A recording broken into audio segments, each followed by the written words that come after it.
वक्त बुरा है, मेहनत करिए, और अगर वक्त अच्छा है तो किसी न किसी की मदद करने का प्रयास करो। किसी भूखे को भोजन, प्यासे को पानी, किसी बीमार की औषधि आदि का कार्य करने का प्रयास करिए। किसी भूखे को भोजन, प्यासे को पानी पिलवाइए, किसी की औषधि दिलाने का कार्य करिए, किसी के काम आने का प्रयास करिए। प्रयास करो कि किसी के आप काम आ जाए।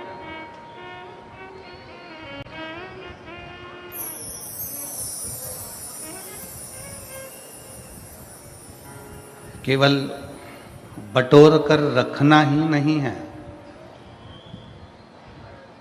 उस बटोर कर रखे हुए धन का प्रयोग आप दूसरे पर नहीं कर सकते तो अपने खुद पर करिए। अच्छा भोजन करो, परिवार के साथ खुश रहो, मंदिर देवालय तीर्थ व्रत करते रहो। अपना धन आप किसी को नहीं दे सकते, अपना पैसा आप किसी को नहीं दे सकते, तो स्वयं पर खर्च करो। स्वयं चौकीदार बनकर जिंदगी मत जीना कि जोड़ जोड़ कर बेटों के लिए रख दिया, बहुएं आ गईं, वो अपनी मस्ती में खूब अच्छी जिंदगी जी रही और तुम अपने मकान का ताला लगा रही, चाबी लगा रही, पेटी में ताला लगा रही, चाबी लगा रही, रसोई घर में बार बार झांक के आ रही, दुकान का पूछ रही, घर का पूछ रही, कैसा हुआ, व्यापार कैसा हुआ, घाटा तो नहीं लगा, दुख मन में बहुत हो रहा। बहुओं को ताला चाबी से रत्ती भर फर्क नहीं है। बहुओं को तुम्हारे ताला चाबी से कोई मतलब नहीं है। वो जानती है कि घर में एक चौकीदार बैठा है, घर के बूढ़े माँ बाप वो देखते रहेंगे, अपन घूमते रहेंगे।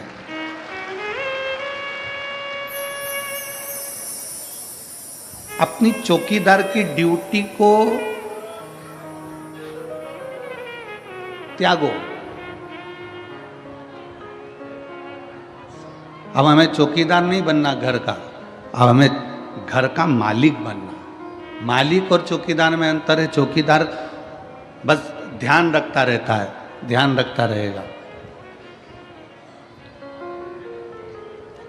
पूरा समय उसने इसी में निकाल दिया, ध्यान रख रख कर। मैंने तो अपने बच्चों के लिए जोड़ा, मैंने तो अपनी बहू के लिए जोड़ा, मैंने तो अपने पोते के लिए जोड़ा, मैंने तो अपने नाती के लिए जोड़ा, मैंने तो अपनी बेटी के लिए जोड़ा, मैंने तो अपने बेटे के लिए जोड़ा, जमाई के लिए जोड़ा, इसके लिए जोड़ा, उसके लिए जोड़ा। पूरा समय हमने इससे ही निकाल दिया। अपनी जिंदगी क्या जिए? आपने अपना जीवन क्या जिया? कल एक कोई वो हमारे शुभम जी, मंगेश जी पाटिल हैं, उनके कोई दोस्त लोग कल आए थे मिलने के लिए। तो होटल है उनकी, होटल का काम है, और कल आप ही आए थे, तो कल मिलने के लिए आए थे। तो हमने इनसे कहा कि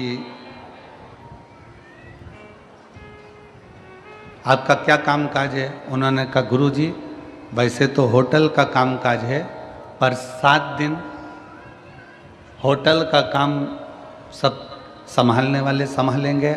हमारी माता से लेकर हमारे घर की बहुएं, हमारे घर के बच्चे, हमारे घर के बुजुर्ग सब शिव महापुराण की सेवा में लगे हुए हैं, शंकर की सेवा में, शिव की आराधना में लगे हैं, शंकर की सेवा में लगे। कितने दिन तुमने बाबा को दिए?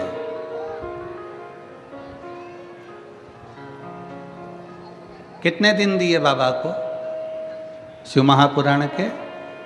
जम के बोलो, 7 दिन।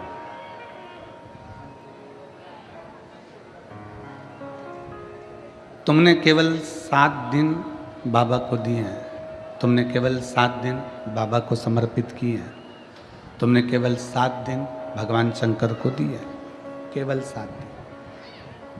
और ये 7 दिन जो तुमने भगवान शिव को प्रदान करे हैं, ये 7 दिन जो तुमने भगवान शंकर को दिए हैं, ये 7 दिन तुमने जो परमात्मा को दिए वो परमात्मा ने लेकर तुमको कितना चौगुना कर कर, 1000 गुना कर कर, लाख गुना कर कर जो दिया है वो आप खुद समझेंगे कि बाबा ने क्या प्रदान किया, शिव ने क्या दिया।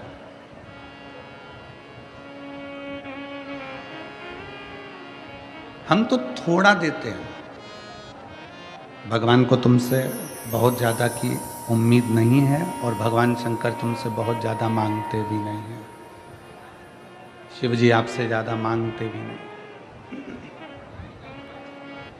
बहुत ज़्यादा भोले बाबा को तुमसे चाहिए भी नहीं, कम।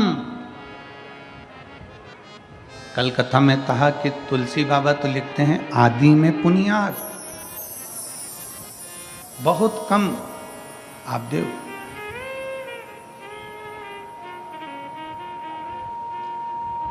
और जो आपने बहुत कम दिया है, बहुत कम प्रदान किया है, उसमें भी बाबा खुश है। एक बड़ा भगोना भरकर सब्जी बनाओ, एक बहुत बड़ा भगोना भरकर सब्जी तैयार करिए, उसमें जीरा कितना डालते हो? भगोना भर के जम के तो बोलो नहीं, कितना? भगोना भर के सब्जी है तो इतना जीरा डाल दो। राई कितनी डालते हो? थोड़ी राई डाल दो। भगोना भर के सब्जी है, राई जीरा इतना सा डाल। नमक एक बाल्टी नहीं, कितना डाला? थोड़ा सा नमक। अब ईमानदारी से बोलो, कोई तुमसे पूछे इतने से जीरे से क्या होगा, इतनी सी राई से क्या होगा, और इतने से नमक से क्या होगा? शिव महापुराण की कथा कहती है इतना सा जीरा, इतना सा राई, इतना सा नमक पूरी सब्जी में स्वाद ला देता है। उसी तरह 7 दिन की शिव पुराण पूरी जिंदगी में स्वाद ला देता है।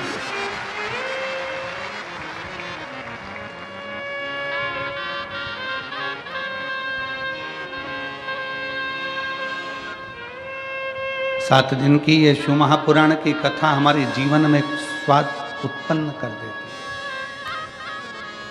खुशियां उत्पन्न कर देती है, प्रसन्नता उत्पन्न कर देती है। यहाँ नांदेड़ वाले डॉक्टर साहब जिन्होंने नांदेड़ में कथा करवाई थी वो बैठे हैं। हम आशीष से बोल रहे थे कि प्रथम ऐसे यजमान हैं जो जहाँ जहाँ कथा होती है लगभग नज़दीक में, तो वहाँ बाबा की 1 दिन की कथा सुनने के लिए जरूर आते हैं। और ये पाटिल परिवार जो शिव महापुराण के कथा के यजमान बने हैं शिरपुर महाराष्ट्र के, हम उनसे भी कहेंगे कि प्रयास करना, आपके नज़दीक में कहीं शिव पुराण की कथा हो तो वहाँ 7 दिन नहीं तो कम से कम 1 दिन यजमान परिवार सिरपुर का भी वहाँ पहुँचे।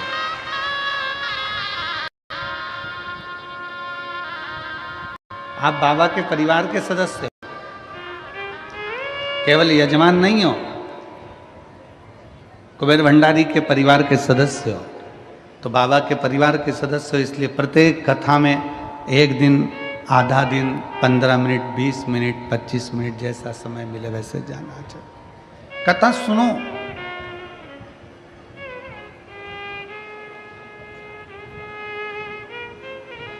कथा में अपने चित्त को लगाओ।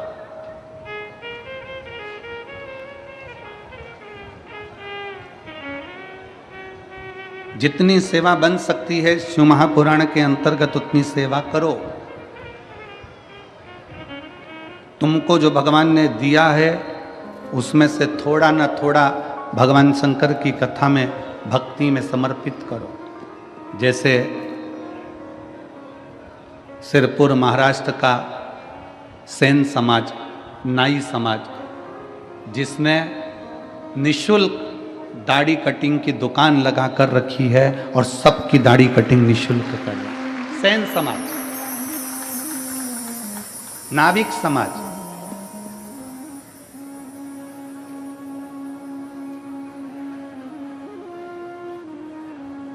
कोई शुल्क नहीं। एक सेन समाज के व्यक्ति से, एक नाविक समाज के व्यक्ति से पूछा कि भाई तुम यहाँ सबकी दाढ़ी बना रहे हो और इतनी सारी लगभग 15-20 तुमने कुर्सियाँ लगा रखी है, सब सेवा में लगे हो, तो उनका उत्साह, उनके चेहरे की प्रसन्नता कह रही थी कि गुरुदेव हम किसी मनुष्य की दाढ़ी नहीं बना रहे हैं, हम तो भोलेनाथ जी यहाँ आए हैं उनकी बना रहे हैं, उनकी बना। कितना उत्साह। मैं संपूर्ण सेन समाज को, नाविक समाज को, नाई समाज को बहुत बहुत साधुवाद देता हूँ। आपका जो प्रयास है ये जनमानस में सनातन धर्म को मजबूत करने वाला है। आज सनातन धर्म को लोग जाति में तोड़ रहे हैं। आज सनातन धर्म को, हिंदू धर्म को लोग जातियों में तोड़ने का प्रयास कर रहे हैं कि ये ब्राह्मण है, ये क्षत्रिय है, ये वैश्य है, ये शूद्र है, सबको बांटा जा रहा है। पर मैं यहाँ के सेन समाज को, नाविक समाज को धन्यवाद देता हूँ कि आप सनातन धर्म को बहुत मजबूत करने का प्रयास कर रहे हो। संपूर्ण भारत के सेन समाज को, नाई समाज को बहुत बहुत साधुवाद।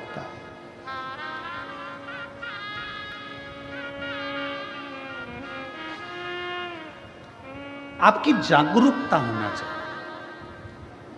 वो कहते हैं ये मंदिर हमारा नहीं है, वो कहते हैं वो मंदिर हमारा नहीं, वो कहते हैं भगवान हमारे नहीं, वो कहते हैं ये हमारा नहीं, वो कहते हैं वो हमारा नहीं।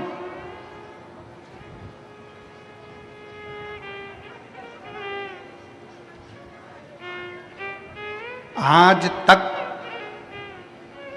लोग केवल जातियों में बांटते रहे और कहते रहे कि हम ऊंचे, वो नीचा, वो बराबर, वो ऊंचा। आज तक किसी ने ये नहीं कहा कि 100 का नोट ब्राह्मण का है कि क्षत्रिय का है कि शूद्र का है कि वैश्य का है। वो 100 रुपये अगर शमशान में भी मिले हैं ना, तो भी वो बनिया की दुकान पर चल जाते हैं, और बनिया की दुकान का भी 100 का नोट है तो शमशान में चल जाता है। वो 100 का नोट, उसमें कहीं पर भी ऐसा नहीं दिखा कि कहीं छुआछूत हो। उस 100 के नोट में कहीं ये देखा जाए कि ये हमारा जाति का नहीं है, ये हमारी समाज का नहीं है, ये अन्य धर्म का है या अन्य समाज का है, ये 100 के नोट में नहीं देखा।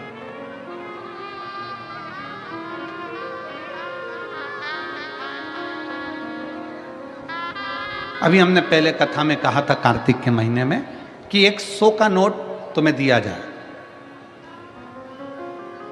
और वो 100 के नोट के 4 हिस्से करे जाए।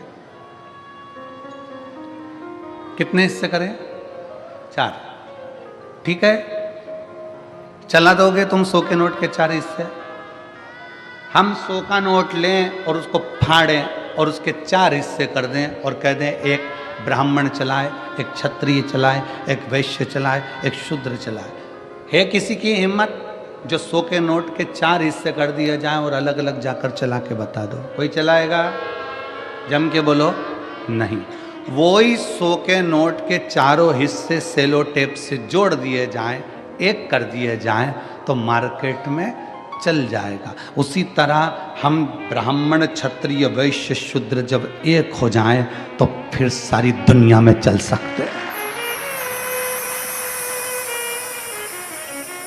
दुनिया तोड़कर अलग कर रही है, हम जुड़कर एक हो।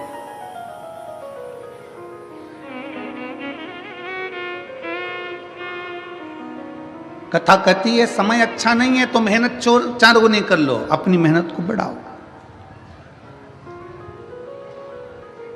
अपने परिश्रम को बढ़ाओ।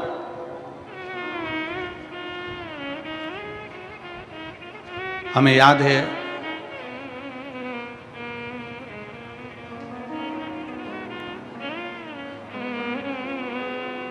सिरज गांव की एक कथा, बहुत पहले की बात है, 19-20 साल पहले की। और सिरज गांव में जब हम पहुंचे थे तब एक किसान भाई मिलने के लिए आया था।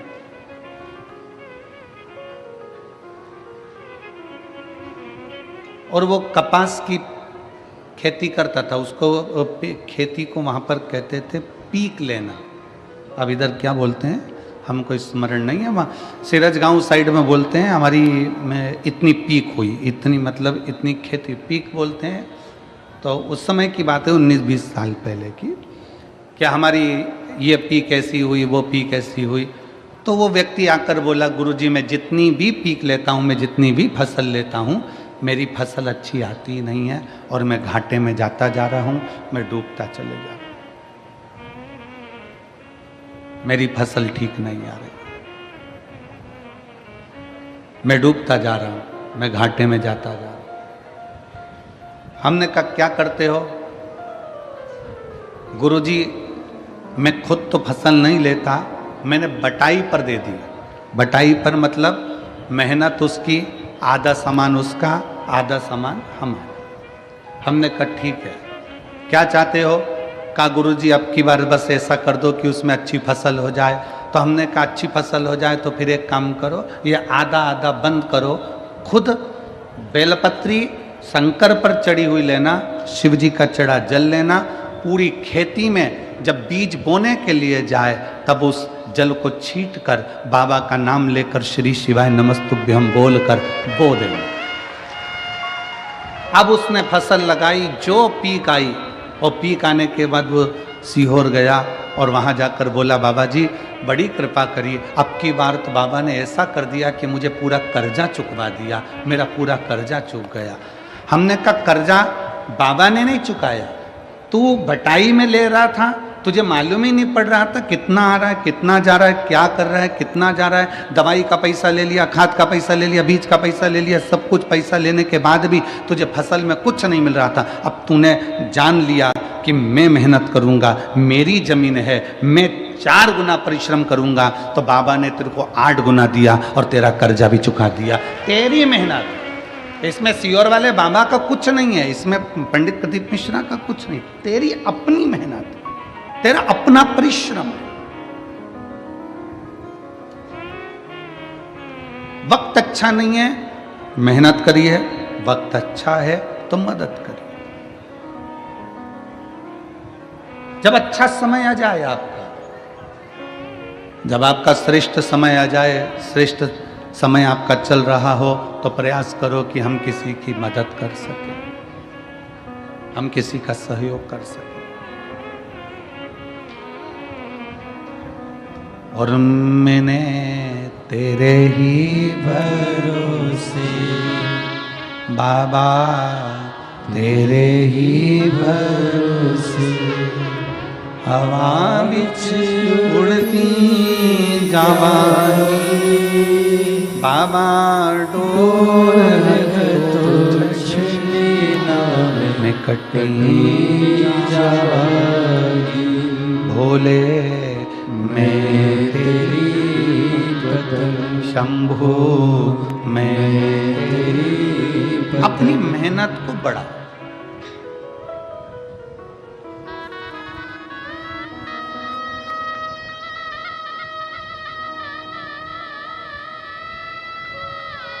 लोग कहते हैं गुरुजी कहीं से आवक बढ़े, धन बढ़े, तो हम कहेंगे दुनिया में कोई ऐसा महाराज पैदा नहीं हुआ कि ऐसा फूंक मार के फेंक देगा और सोने का हंडा निकल जाएगा। किसी महाराज के चक्कर में मत पड़ना, किसी ऐसे बाबा माबा के चक्कर में मत पड़ना कि ऐसी फूंक मार के फेंक दे और सोने का हंडा निकल जाए। अगर ऐसा हंडा निकले तो हमको भी बताना, हम भी वहीं चले जाएंगे, हम भी चले जाएंगे। इस चक्कर में मत रहो कि तुम्हारा दुख कोई दूसरा काट देगा। इस चक्कर में मत रहो कि तुम्हें करोड़ों का धन कोई लाकर दे देगा, करोड़ों की संपदा तुमको लाकर कोई दे देगा। अपना परिश्रम, अपनी मेहनत अपने को करना, कोई तुमको धन लाकर नहीं देगा।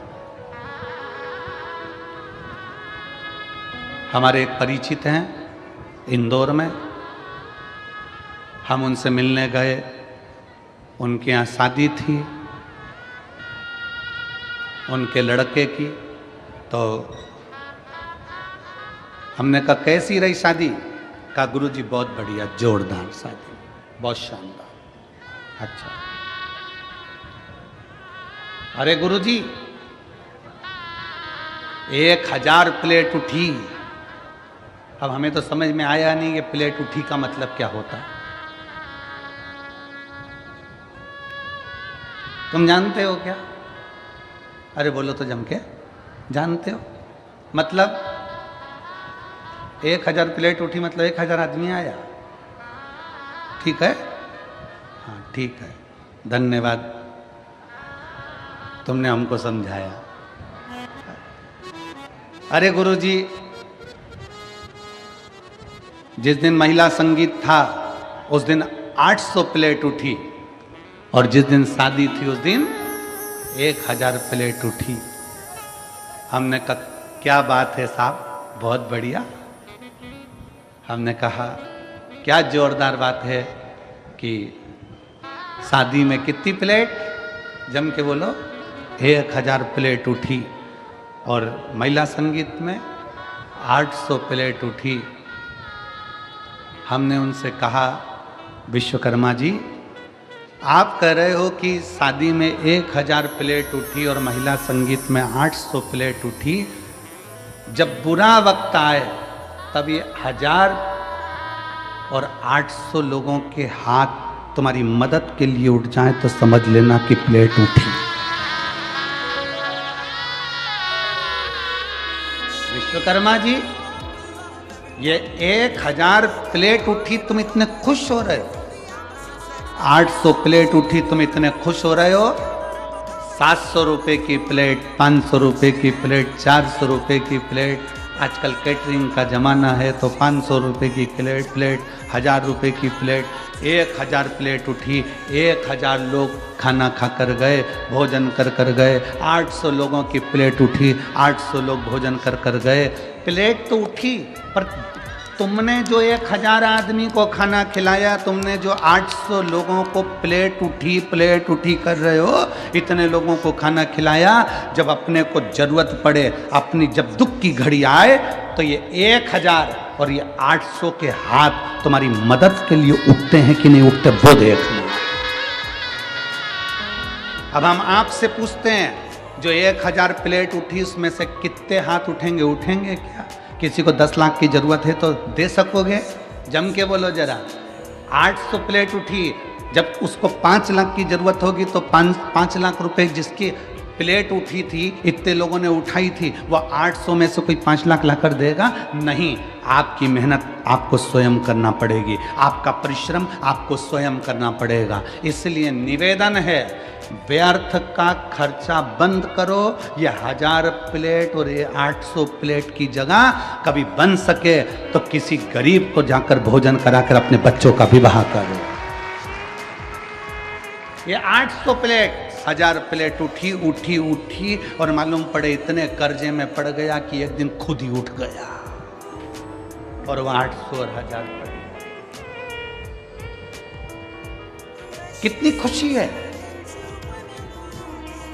पूरे सिरपुर वालों का चेहरा देखकर आज हमको भी प्रसन्नता हो रही है कि हमने हमारे धन का सदुपयोग करा और भंडारा चलाकर भूखों को भोजन कराया।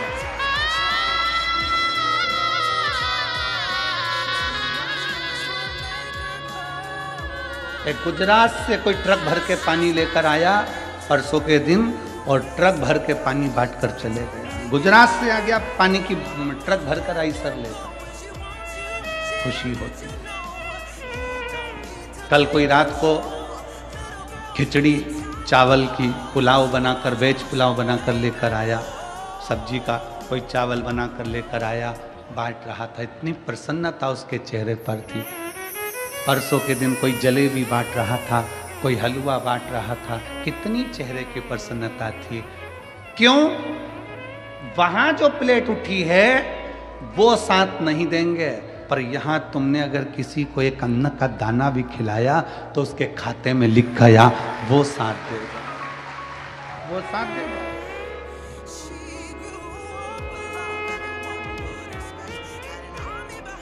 कौन आएगा अंत समय में?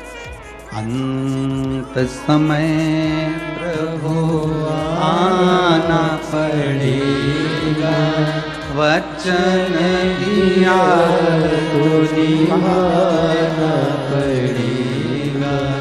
आए ना आए प्रभु कुटुंब कबीरा, अंत समय प्रभु आना पड़ेगा, वचन दिया तो निभाना पड़ेगा।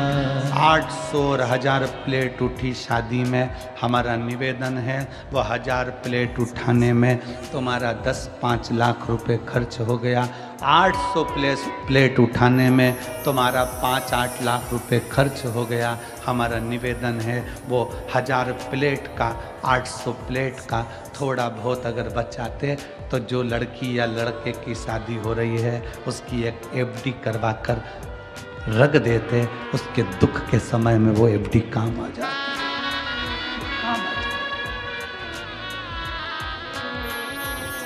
कितना भी खिला दो, शादी में कितना भी खिलाना, आखिरी में लोग बोलकर जाएंगे हराम का आ रहा था तो लुटा रहा है।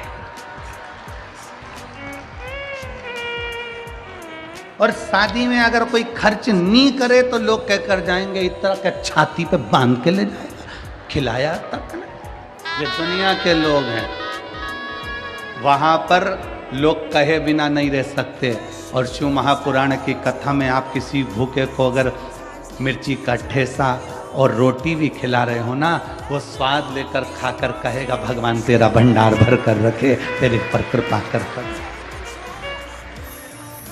अरे आई ए आई, बड़ी कृपा, मेरा मुंह छूटा,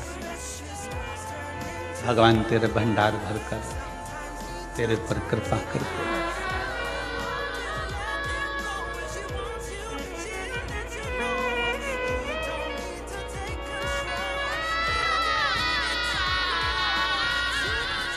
प्रयास करो।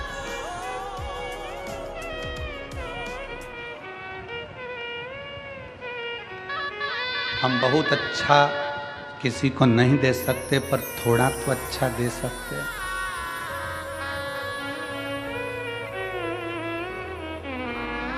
इसी सिरपुर की एक माँ, उसके कॉलोनी का तो हमको स्मरण नहीं है कि कौन सी कॉलोनी में रहती है, और इसी सिरपुर की एक माँ रोज एक शॉल पहनकर आती है।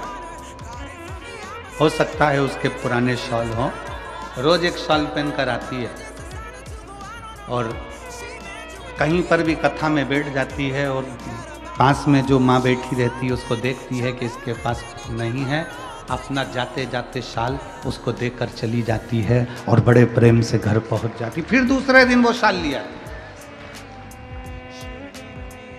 अब उस माँ का तो हम कॉलोनी का नाम नहीं जानते, पर वो माँ जसवंती बाई करके कोई नाम है, उसने कहा कि हमने पूछा कि माँ तुम्हारे पास में इतने साल है क्या? नहीं, मैं मेरी पड़ोसन से बोल दी तेरे पास पुराने साल कितने रखे? मेरे घर के जितने साल थे मैं तो बाटी आई, और उसके घर में पुराने पड़े थे, कोई काम नहीं आ रहे थे, मैंने उसको निकलवा लिया। बहू से का प्रेस कर दे, प्रेस करके मैं पहले ओढ़ती और ओढ़कर कथा में जाकर बैठकर उसको ओढ़ा कर आ जाती। पुण्यता तो है, तुम्हारे पास में जो है तुम वही तो परमात्मा को दोगे। हम आपसे कभी नहीं कहे कि आप अंबानियां, धन दौलत, संपदा, सत्ता, वैभव किसी को दो, पर इतना जरूर याद रखो कि अपने को जो परमात्मा ने दिया है वो तो दो। एक कथा आती है, बड़ा सुंदर कथा है। एक राजा अपने नगर में सूचना करवा दिया, सुबह 9 बजे से शाम को 5 बजे तक जो मेरे दरवाजे पर आएगा उन सबको सोने की असरफियां, किसी को पीतांबर, किसी को हीरा, किसी को मोती में बांटूंगा। रोज 1 हफ्ते तक मुझे बांटना है। कितनी बजे से कितनी बजे तक? जम के बोलो जरा। सुबह 9 बजे से शाम को 5 बजे तक बांटूंगा। लग गए लोग लाइन में आके, सुबह 9 बजे लोग लाइन में आकर लगे। जैसे ही लाइन में आकर लगे, एक व्यक्ति सबसे आखिरी में लगा। जब जैसे ही दरवाजे पर पहुंचा, वैसे ही शाम की 5 बज गई। 5 बजी, 5 बजते से ही वो व्यक्ति ने सोचा मुझे तो मिला नहीं, सवेरे जल्दी आ जाऊंगा। रात को 3 बजे जागा और 3 बजे आके लाइन में खड़ा हो गया। 3 बजे रात को लाइन में आकर खड़ा हुआ। सबसे पहले नंबर उसका था, आगे बढ़ने लगा। 9 बज गई, आगे बढ़ रहा था। पीछे एक व्यक्ति रो रहा था। रोते रोते बोला, भैया मुझे पैसे की बहुत ज़रूरत है, मेरा बेटा बीमार पड़ा है, मुझे पहले ले लेने दो। उसने कहा तू चले जा। उसने उसको आगे कर। फिर पीछे कोई आया, उसने कहा भैया मेरी पत्नी को बहुत तकलीफ है, तू आगे आ जा। भैया मुझे ये तकलीफ है। उसने सबको आगे कर दिया, वो पीछे रह गया। 5 बज गई, बंद हो गया दरबार। 5 बजे बंद हुआ। दूसरे दिन फिर वो सुबह आकर 3-4 बजे से खड़ा हो गया। आज तो मैं लेकर ही मानूंगा। फिर कोई पीछे आ गया, भैया मुझे जरूरत है, भैया मैं कर्जे में लदा लूं, मैं ले आगे आ जा। फिर 5 बज गई। 5 दिन निकल गए। वो व्यक्ति आखिरी में 5 दिन तक असरफी लेकर नहीं जा सका। 6ठे दिन राजा का ध्यान गया कि ये रोज मांगने आता है और रोज दरवाजे पर खड़ा होता है। राजा ने उसको बुलाया, इधर आ, इधर आ।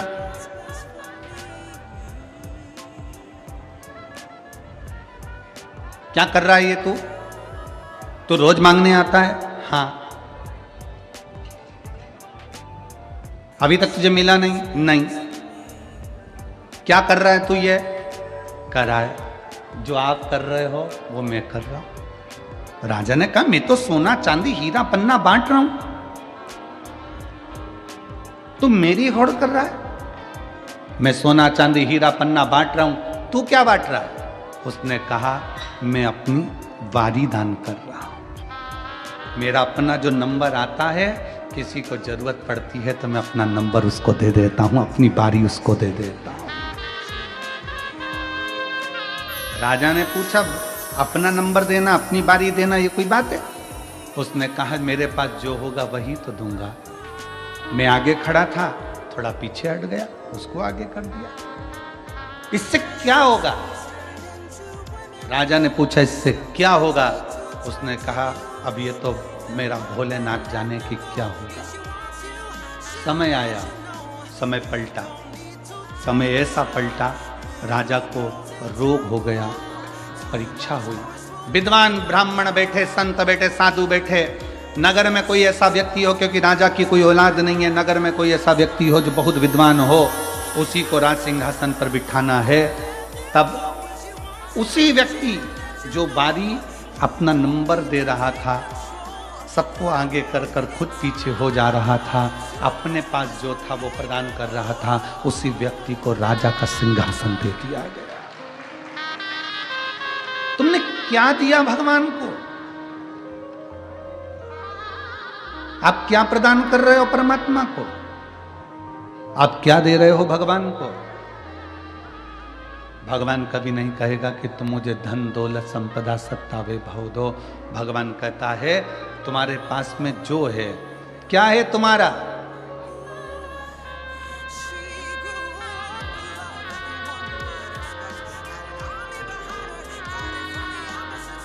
तुम्हारा अपना क्या है?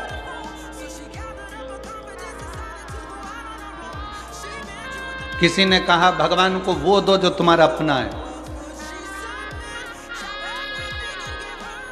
जल तुम्हारा अपना है? जम के बोलो जरा। पैदा हुए थे तो लेकर आए थे ऊपर से। किसी ने कहा बेलपत्र दो, बेलपत्र हमारे पेड़ की है, हमारे वृक्ष की है। तुम्हारी है?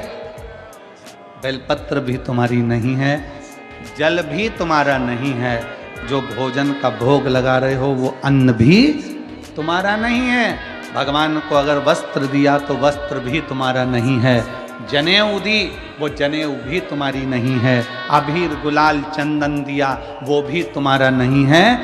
केवल मनुष्य के पास अपना केवल एक दिल है, वो भगवान को दे दो, भगवान तुम्हारा हो जाए। तुम्हारा अपना क्या है? केवल एक दिल, केवल एक मन। पर आज के जमाने में दिल भी ऐसा हो गया जैसे सब्जी की दुकान, जिसकी मर्जी होती है जिसको बांट देता है, और बाद में रात को 10 बजे से चालू हो जाता है। 10 बजे से। उस पूरे मोबाइल में इतने दिल हैं, और यहाँ तो एक दिल की बात है, और वो दिल भी अगर भोलेनाथ में चला गया तो फिर संसार में नहीं जा पाता है। शुभ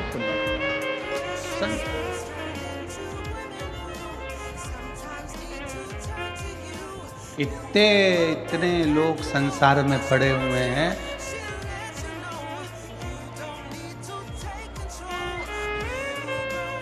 कई लोग कहते हैं गुरुजी हमारे पास रत्ती भर फुर्सत नहीं है, हमारे पास रत्ती भर फुर्सत नहीं है। कोई कहता है गुरुजी हमारे पास इतना काम, हमें 1 मिनट की फुर्सत नहीं है, 1 मिनट की फुर्सत नहीं। तो फिर हमने कहा एक बात बताओ, तुम्हारे मोबाइल में डाटा है क्या? क्यों? हमारा वाईफाई कनेक्ट कर लो, उससे क्या होगा? हमने कहा हमारा मोबाइल चल जाएगा। अरे गुरुजी 1.5 GB डाटा पूरा की पूरा खत्म हो गया। 1.5 GB डाटा पूरा की पूरा खत्म हो गया। समझ लेना 1.5 GB डाटा भी अगर तुम्हारा रात होने से पहले पहले खत्म हो रहा है तो दुनिया के सबसे बेरोजगार व्यक्ति तुम ही हो। दुनिया के सबसे बेरोजगार व्यक्ति तुम हो कि 1.5 GB डाटा भी तुम्हारा रात होते होते खत्म हो जाता है, और तुम इतने फ्री हो कि दिन भर लोगों का जवाब देने में लगे हो, दिन भर लोगों का जवाब देने में लगे हो। 24 घंटे किसी ने एक मैसेज करा, मोबाइल में टुन टुन आवाज आई, इसने खोल के देखा, लिख के तुरंत भेज दिया। इतना फ्री, इतना फ्री कि 1.5 GB डाटा भी तेरा शाम होते होते खत्म हो गया। व्यस्त व्यक्ति उसको कहते हैं जो किसी का मैसेज देखने का भी समय ना हो, अगर टाइम मिलेगा तो फोन कर लेंगे, बस बात खत्म। समय होगा, देख कितने फ्री हो, और कह रहे समय नहीं, समय कहाँ गया तुम्हारा? सुबह से उठते हो रात तक के समय में तुम अपना अंदाजा लगा कर बैठिए। एक इतनी सी डायरी लीजिए, उस डायरी में लिखना चालू करो कि आज 6 तारीख को मैंने सुबह से लेकर रात तक क्या क्या काम किया, मैंने कितनी बजे उठा उसका टाइम लिखो, इतनी बजे मैंने क्या करा। आखिर तुम लिखोगे तो ये लिखोगे मैं इतनी बजे उठा, ब्रश करा, पानी पिया, नाश्ता करा, भोजन करा, ये करा, वो करा। उस पूरी डायरी में ये नहीं मिलेगा कि तुमने अपने लिए करा क्या, परिवार के लिए करा क्या, मेहनत कौन सी करी, परिश्रम कौन सा करा, कितने घंटे का परिश्रम करा। जो हम विचार कर कर बोलते हैं, अपनी फाइल लेकर जाते हैं, पत्रिका लेकर जाते हैं, हाथ दिखाने जाते हैं, महाराज जी मेरा भाग्य पलट दो, महाराज जी मेरा भाग्य पलट दो। अरे भाग्य पलटने से अच्छा है, शिव महापुराण की कथा कहती है कि अपना परिश्रम का बल बढ़ाओ, संघर्ष बढ़ाओ, अपनी मेहनत बढ़ाओ। और जब मेहनत बढ़ाओगे तो फिर किसी के आगे जाकर नहीं कहना पड़ेगा कि मेरा भाग्य पलट दो, तुम दूसरे का भाग्य पलट कर रख दो। अपने परिश्रम को बढ़ाइए।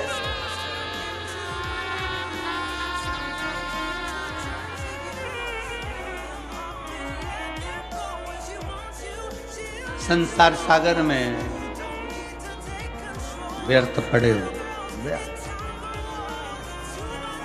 पूरी शादी देख लो शंकर भगवान की, शंकर भगवान की शादी में कितनी प्लेट उठी,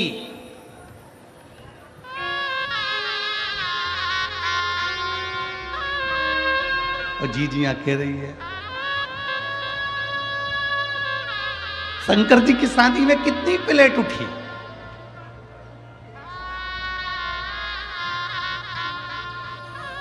शंकर जी की शादी में जो प्लेट उठाने वाले थे वो ही उठ गए थे।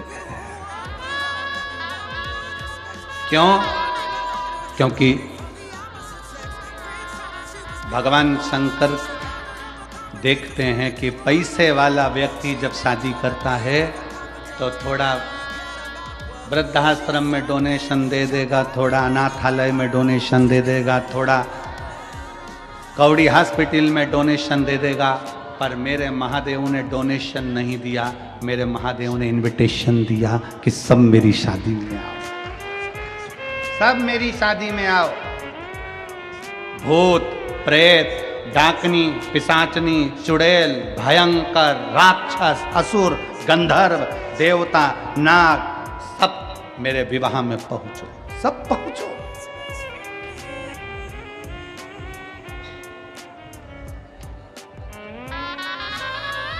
जिसको कोई नहीं बुलाता था, किसी की शादी में सबने देवताओं को बुलाया।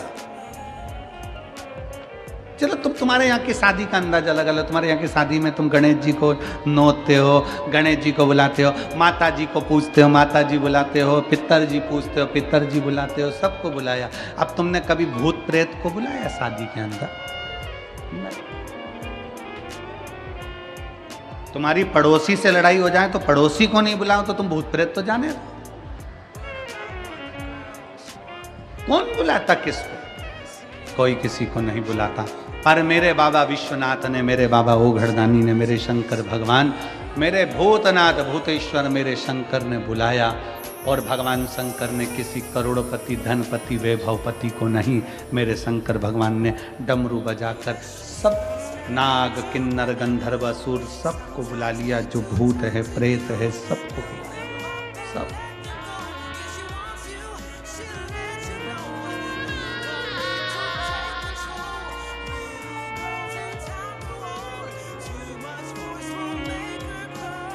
हमसे भी लोग कहते हैं, ए गुरुजी, इतना बड़ा कंठा का पंडाल लगता है, पंडाल भी छोटा पड़ जाता है, लोग धूप में बैठे रहते हैं, चिलचिलाती हुई गर्मी पड़ रही होती है, सब यहाँ वहाँ पूरा प्रांगण तुम्हारा भरा पड़ा रहता है।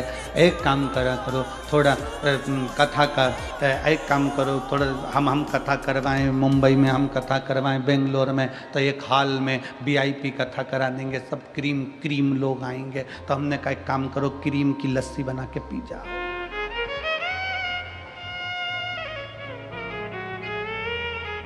ये कोई दूसरी कथा नहीं है, ये मेरे शंकर भगवान की कथा है। यहाँ तो डाकनी, पिशाचनी, चुड़ैल, भयंकर, भूत, पिशाच, गंधर्व, देवता, पितर, नाग सब आते हैं। शिव की कथा एक ऐसी कथा है जिसमें ये नहीं देखा जाता कि कौन ब्राह्मण, कौन क्षत्रिय, कौन वैश्य, कौन शूद्र। शंकर की कथा में ये नहीं देखा जाता कौन स्वस्थ, कौन बीमार। शंकर की कथा में तो ये देखा जाता है कि शंकर के ऊपर विश्वास कर आश्रित होकर कौन आकर बैठ गया, शंकर भगवान को उसको विदाई में क्या देना है वो शिव जाने। शंकर क्या देंगे, विदाई क्या करेंगे।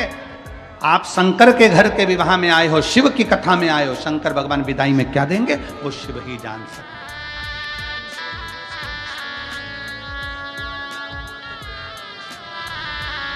कौन जाने। शंकर जी की शादी में प्लेटें नहीं उठी, शंकर जी की शादी में तो पंगत हुई। पंगत जानते हो? अरे जम के तो बोलो जरा। हाँ, पत्रिका में लिखा जाता है स्वरुचि भोज। स्वरुचि भोज का मतलब बफे, और नीचे लिखा रहता प्रतिभोज। प्रतिभोज का मतलब घर के लोग पहले पत्रिका देखते हैं और देख के विचार करते हैं क्या लिखा है, तो कहते सुरुचि भोज, तो वो कहते मैं भी चलूंगी, वो कहते मैं भी चलूंगा। कहीं लिखा होता प्रतिभोज तो कह देते हैं पापा जी तुम चले जा।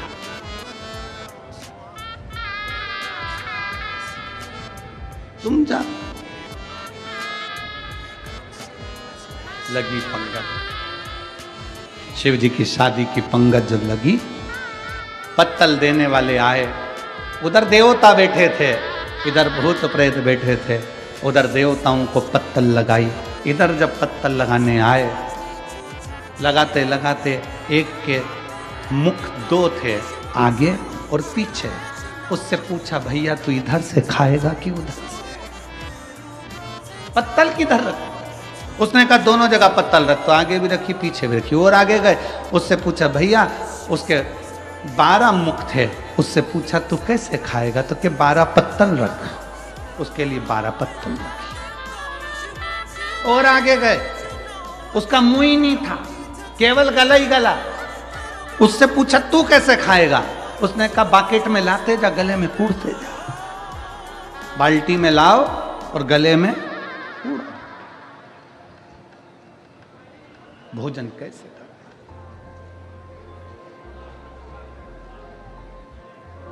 तब खबर पहुंची ब्रह्मा जी के पास में कि भोजन कैसे कराए। कोई कहता बाल्टी में लाकर कूड़ो, कोई कहता 12 पत्तल रखो, कोई कहता 2 पत्तल रखो, कोई कहता 4 पत्तल रखो। करें क्या? देवता बैठकर आराम से जीम रहे हैं, इन भूत चुड़ैले का ले क्या करें? तो कहा एक काम करो, पत्तल का सिस्टम बंद करो, टेबल पर बर्तन भर भर के रखो, सबके हाथ में एक एक प्लेट दे दो और सारे भूत चुड़ैल को ग्राउंड में छोड़ दो, उनको खाने दो। नारद जी ने ब्रह्मा जी से पूछा कि जो बैठकर भोजन कर रहे हैं वो तो पंगत है, उसको देव भोज कहते हैं, और ये खड़े खड़े प्लेट में ले लेके खा रहे हैं, इसको क्या कहेंगे? तो कहा ये जो भूत चुड़ैल खा रहे हैं, इसी को आने वाले समय में कलयुग में बफेट कहेंगे।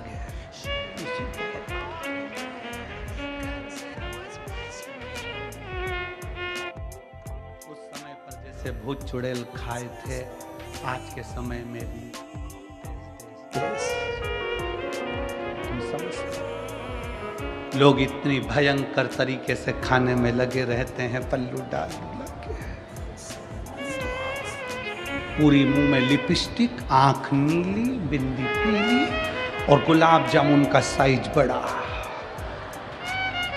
और देखे इधर से बच्चे करे, मम्मी इतनी बड़ी गुलाब जामुन।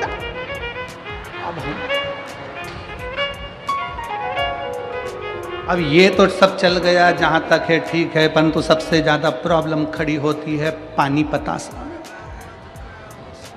उसको हैदराबाद में पानी पूरी को गुपचुप कहते हैं। गुपचुप इसलिए कहते हैं जैसे ही मुंह में गुप, आदमी चुप,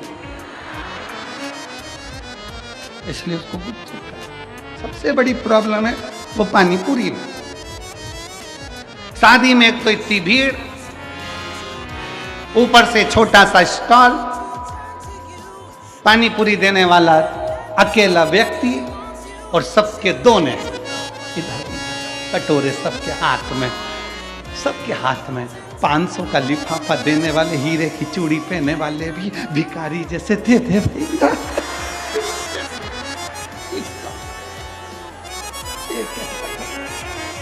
इतनी बड़ी शादी में अच्छे अच्छे करोड़पति को भिखारी बना दिया भैया। पानी पूरी वाला इधर दे भैया, इधर भैया, प्लीज प्लीज। एक पानी पूरी वाला पसीना पसीना हो रहा है, पाँव में खुजाल चल रही, क्योंकि रात का समय मच्छर खा गए, मच्छर। और पानी पूरी देना, खुजाल भी चल रही, क्योंकि रात को गार्डन में मच्छर था। और इधर से खुजाता जाए, इधर से पानी हिला के भर के भैया दे। और पानी पूरी खा के जो बाहर निकली, पति के साथ मोटरसाइकिल पे बोली, पानी पूरी का स्वाद बहुत जोरदार था, ऐसा स्वाद तो घर नहीं आए, क्योंकि घर में मच्छर नहीं खा। और क्या खा? स्वाद स्वाद।